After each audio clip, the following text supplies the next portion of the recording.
পটুয়াখালী কলাপাড়া চাকামইয়া যুবদলের উদ্যোগে সম্মিলিত জনসভা অনুষ্ঠিত হয়েছে। বিস্তারিত থাকছে সৈয়দ মোহাম্মদ রাসেলের প্রতিবেদনে।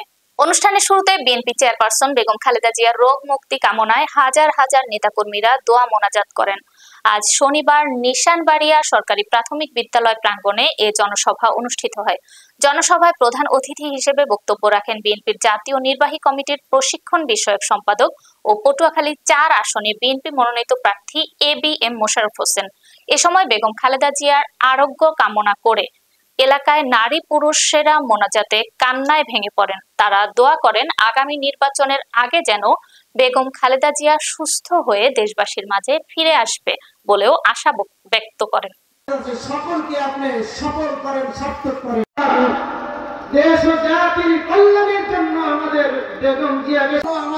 বেগম জিয়াকে সুস্থ করে দেন আল্লাহ।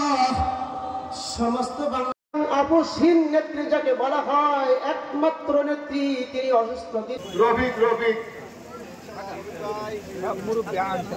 আমাদের জাতীয়তাবাদী দল বিএনপি, জাতীয়তাবাদী দল বিএনপির মার্ক। আমাদের নেতা মোস্তাফিজুর রহমান এখন গেছেন ওইদিকে, ঠিক আছে?